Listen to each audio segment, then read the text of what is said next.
Today, we're continuing our series, 7 Mistakes High Achievers Make When They're Choosing Their Next Career Step. You can read the introduction to this series as well as mistakes 1 through 3 at the links above. Today, we're going to jump into mistake number 4, which is prematurely accepting trade-offs.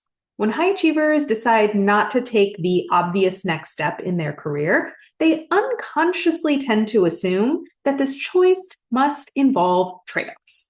If you're choosing what feels right to you on the inside instead of what looks good and makes sense from the outside, surely you have to give something up, right? Surely the cost of purpose and alignment is less money, or less prestige, or slower progress, or less impressive outcomes, or just kind of not being the big thing that you thought you were going to be. Now, this might be true. I don't know yet for your particular situation, but here's what I do know for sure. Starting your search, already assuming that you have to make trade-offs, is not going to help you. Starting with the assumption that your A+ option doesn't exist and that the best you can find is a B- outcome only guarantees that you will find and accept a B- outcome. So here's what I want you to do next. First, I want you to articulate your A+ next step. My guess is that it's something that is well suited to your craft and your unique strengths. It's something that's aligned with your purpose, your interests, and the impact you want to make in the world. It's something that feels big enough to be worthy of your capabilities and your potential. It's something that lets you grow at the pace and the trajectory that you want to grow. It's something that makes the amount of money that will let you live the lifestyle you want to live. It's something that gives you the time you want outside of work to devote to your personal life. And it's something you'd be proud to tell your peers that you do. These are the common ingredients of most people's A+ next steps, but I want you to take the time to really articulate yours in particular. And then once you've done that, I want you to search for your A+ next step first. Do not assume from the jump that you have to give away one of the ingredients of your A+ outcome. Look first for the thing that has it all.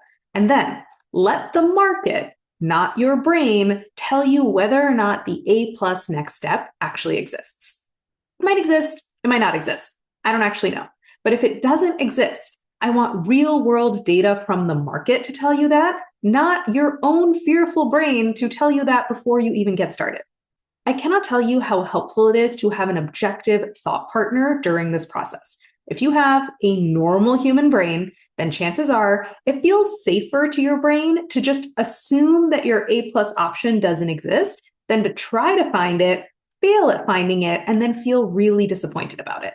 But of course, this logic is totally backwards. Not trying at all guarantees a 0% chance of success, whereas trying even a little bit gives you a non-zero chance of success.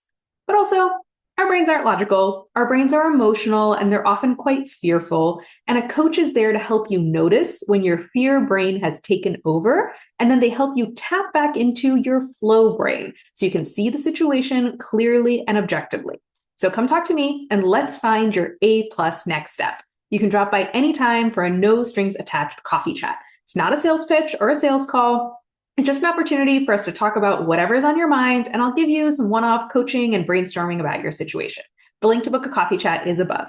Or you can also book a consult call, and we can map out what a full coaching engagement might look like. That way we can articulate your A+ next step, we can make a game plan for systematically scanning the market to try to find it, and then we can navigate the transition from where you are right now to where you want to be. The link to book a consult call is above. Or if you're listening on Instagram, all these links are in my bio. Or if you're listening on the podcast, all these links are in the episode description.